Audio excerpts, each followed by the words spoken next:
Students, welcome back on my channel. हम पढ़ रहे हैं बिजनेस स्टडीज की बुक और हमारा 12th क्लास का 5th चैप्टर ऑर्गेनाइजिंग चल रहा है। और हमारा जो टॉपिक चल रहा है वो है ऑर्गेनाइजेशन स्ट्रक्चर। ऑर्गेनाइजेशन स्ट्रक्चर क्या होता है और उसका क्या यूज होता है, ये हमने पिछली वीडियो में डिस्कस किया है। और आज हम पढ़ेंगे टाइप्स ऑफ ऑर्गेनाइजेशन स्ट्रक्चर। हम इस टॉपिक को पूरी डिटेल में पढ़ रहे हैं।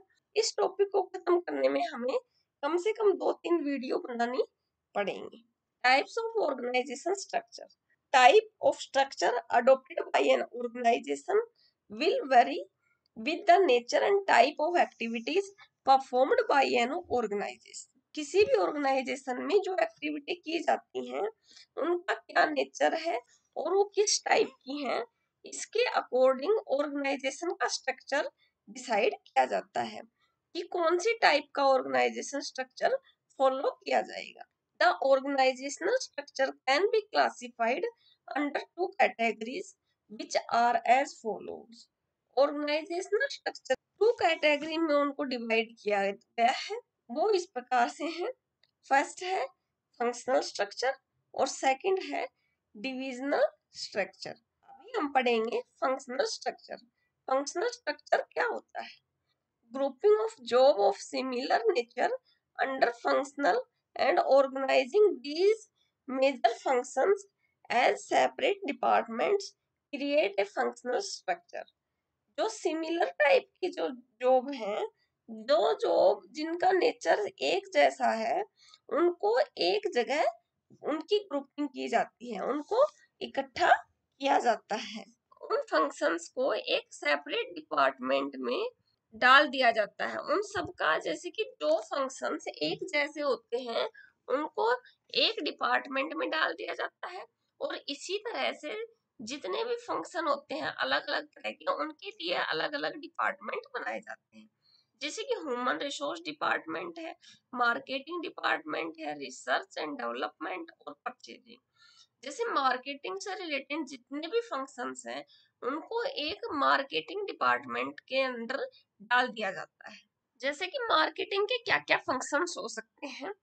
मार्केट के बारे में प्लानिंग करना, प्रोडक्ट की डिजाइन डिसाइड करना, प्रोडक्ट की जो एड बनेगी उसको डिसाइड करना, क्या एडवर्टाइजमेंट करनी है, प्रोडक्ट का डेवलपमेंट करना, अगर हमें प्रोडक्ट में कोई चेंज करना है, उसको डेवलप करना है तो वो काम करना, प्रोडक्ट का डिस्ट्रीब्यूशन करना, पैकेजिंग और लेबलिंग वगैरह करना, ये सब जो है मार्केटिंग के अंडर आएंगे। All departments report to a coordinating head.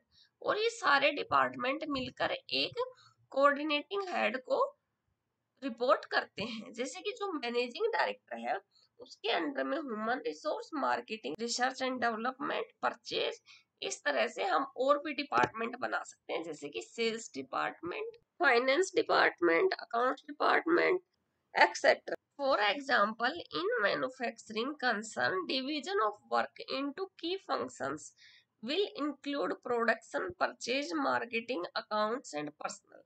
Example के लिए जो मैन्युफैक्चरिंग का जो डिवीजन है उसमें जो की फंक्शंस हैं वो क्या क्या है? प्रोडक्शन करते हैं, परचेज करते हैं रॉ मटेरियल, फिर प्रोडक्शन के बाद मार्केटिंग करते हैं उसकी, और उसमें क्या खर्चा है उसके लिए अकाउंट्स और पर्सनल डिपार्टमेंट बनाया जाता है।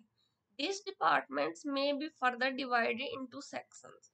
और बाद में इन डिपार्टमेंट्स को सेक्शंस में डिवाइड कर दिया जाता है। Thus, a functional structure is an organizational design that groups similar or related jobs together. इसलिए फंक्शनल जो स्ट्रक्चर है वो ऑर्गेनाइजेशन का एक ऐसा डिजाइन है जो कि सिमिलर जो फंक्शंस होते हैं, जो आपस में रिलेटेड जो काम होते हैं, उनको एक ग्रुप में डाल दिया जाता है। एडवांटेज, जो फंक्शनल स्ट्रक्चर है उसकी क्या क्या एडवांटेज है? The functional structure has many advantage to offer. जो फंक्शनल स्ट्रक्चर है उसकी बहुत सारी एडवांटेज हैं। Important among them are as follow. और उनमें से जो इम्पोर्टेंट है वो नीचे दी गई है। First, a functional structure leads to occupational specialization since emphasis is placed on specific functions. जो functional structure है उसमें किसी भी occupation में specialization को lead किया जाता है, क्योंकि इसमें जो है specific function पे अधिक जोर दिया जाता है. This promotes efficiency in utilization of manpower. ये जो मैन पावर है उसकी यूटिलाइजेशन पे उसकी एफिशिएंसी को प्रमोट करने पर इसमें अधिक ध्यान दिया जाता है. As employees perform similar task, जैसे कि एम्प्लॉयज जो हैं एक ही टास्क को बार बार करते हैं within a department are able to improve performance. इससे बार बार एक ही काम को करने से उनकी जो परफॉर्मेंस है वो इम्प्रूव होती है. ये एक एडवांटेज है फंक्शनल स्ट्रक्चर की. Second, it promotes control and coordinate with in a department because of similarity in the task being performed. इससे कंट्रोल करना और कोऑर्डिनेशन करना डिपार्टमेंट्स में आसान हो जाता है, क्योंकि इनके जो काम जो ये पूरा करते हैं परफॉर्म करते हैं वो उनमें सिमिलरिटी होती है. C, it helps in increasing managerial and operations efficiency and this result in increased profit.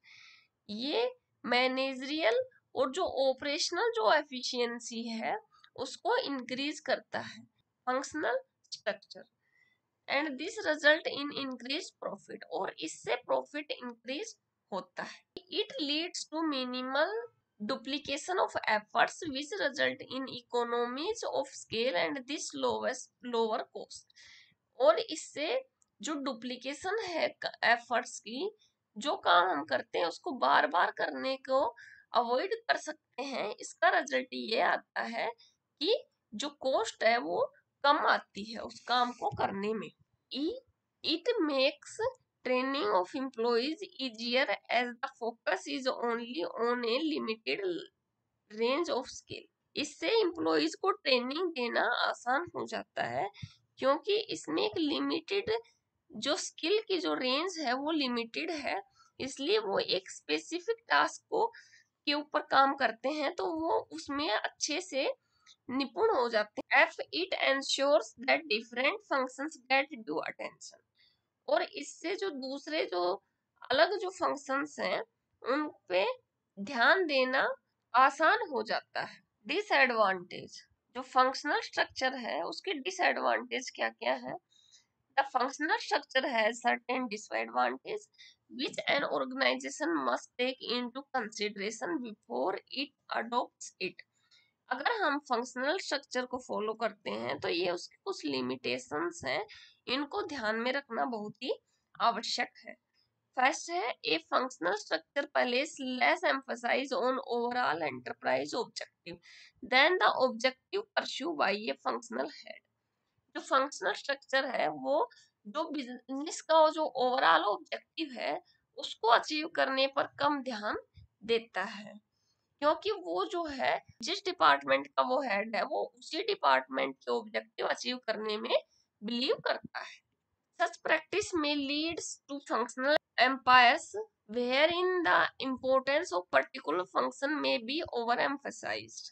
इस पे जो particular जो functions है उस पे अधिक ध्यान दिया जाता है.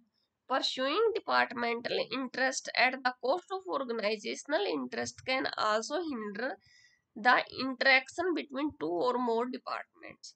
अपने डिपार्टमेंट में अधिक इंटरेस्ट लेना और ऑर्गेनाइजेशन के इंटरेस्ट को पर कम ध्यान देने की वजह से जो दो जैसे दो डिपार्टमेंट हैं या दो से अधिक जो डिपार्टमेंट हैं वो आपस में उनकी आपस में इंटरेक्शन में बाधा उत्पन्न होती है. B it may leads to problems in coordination. जो फंक्शनल स्ट्रक्चर है उसकी वजह से कोऑर्डिनेशन में प्रॉब्लम आती है.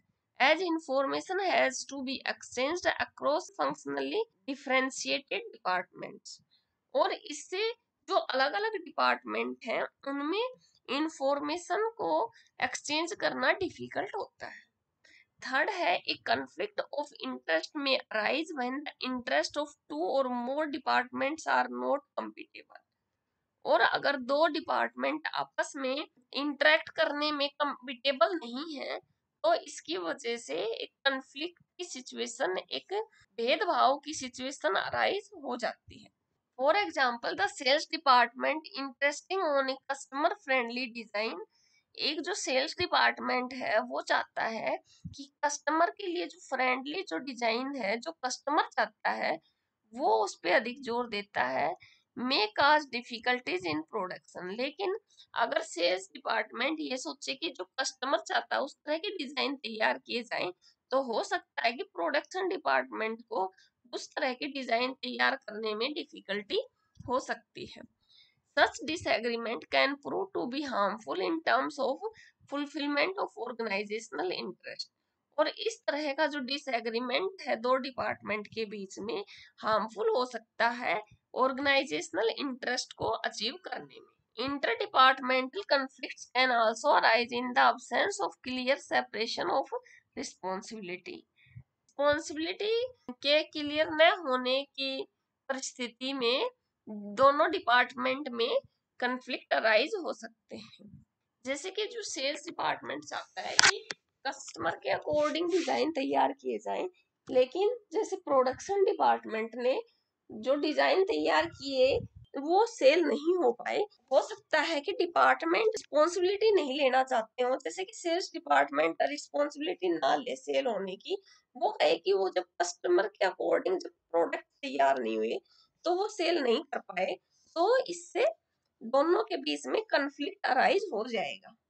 Fourth is it may leads to inflexibility as people with same skill. जो सेम स्किल के जो पीपल हैं, जो लोग एक जैसे काम में निपुण हैं, वो उनमें इनफ्लेक्सिबिलिटी हो जाती है एंड नॉलेज बेस में develop in narrow perspective and thus have difficulty in appreciating any other point of view। और जो उनका जो पर्सपेक्टिव जो है वो अपनी स्किल तक ही जो है नैरो होता है, मतलब संकुचित रहता है। इस वजह से उनको जो दूसरा पॉइंट ऑफ व्यू है उसको स्वीकार करना नहीं चाहते, इससे उनको डिफिकल्टी होती है उसको दूसरों के पॉइंट ऑफ व्यू को समझने में। Functional head do not get training for top management positions because they are unable to gather experience in diverse area. और जो फंक्शनल हेड है वो टॉप मैनेजमेंट की पोजीशन के लिए जब वो ट्रेनिंग नहीं लेते, क्योंकि उन्होंने जो अलग अलग जो एरिया है उसमें एक्सपीरियंस को इकट्ठा नहीं किया, क्योंकि वो तो सिर्फ अपने डिपार्टमेंट में बिजी थे। उन्होंने दूसरे डिपार्टमेंट की क्या रिक्वायरमेंट है क्या नहीं है उसके ऊपर जो है उन्होंने ध्यान नहीं दिया, तो उनका प्रमोशन करना डिफिकल्ट है। हमने ये फंक्शनल स्ट्रक्चर देखा था जिसमें जो मैनेजिंग डायरेक्टर है उसको human resource, marketing, research and development और परचेजिंग, इन सभी डिपार्टमेंट्स की नॉलेज होना आवश्यक है। तो इस सिचुएशन में हम किसी भी ह्यूमन रिसोर्सेज का जो मैनेजर है उसको हम प्रमोट करके मैनेजिंग डायरेक्टर नहीं बना सकते, क्योंकि उसको सिर्फ ह्यूमन रिसोर्स के रिगार्डिंग जो नॉलेज है वो है, उसको मार्केटिंग, रिसर्च, डेवलपमेंट और परचेजिंग के रिगार्डिंग उसको किसी भी तरह की कोई नॉलेज नहीं है। अब सूटेबिलिटी, फंक्शनल जो स्ट्रक्चर है वो किस ऑर्गेनाइजेशन के लिए सूटेबल है? It is most suitable when the size of the organisation is large, has a diversified activities and operations, require a high degree of specialisation. ये सूटेबल है जब ऑर्गेनाइजेशन की जो साइज है वो बहुत बड़ी होती है, तो उसके लिए यह functional structure suitable has a diversified activities and operation. और जिस ऑर्गेनाइजेशन में बहुत सारी अलग अलग एक्टिविटीज होती हैं और बहुत सारे ऑपरेशंस होते हैं, उनको एक बहुत ही हाई क्वालिटी की जो डिग्री चाहिए होती है स्पेशलाइजेशन की। मीन्स जैसे कि मार्केटिंग का जो हेड है उसको मार्केटिंग डिपार्टमेंट की कंप्लीट नॉलेज होनी चाहिए, उसको उस डिपार्टमेंट में स्पेशलाइजेशन होना चाहिए। तो ये जो फंक्शनल जो स्ट्रक्चर है ये वहीं पर पॉसिबल है जहाँ पे ऑर्गेनाइजेशन की साइज लार्ज है और जहाँ पे बहुत सारी एक्टिविटीज एक डिपार्टमेंट में की जाती हैं। डिविजनल स्ट्रक्चर को हम कल पढ़ेंगे। Thank you students, please like share my videos and please subscribe my channel.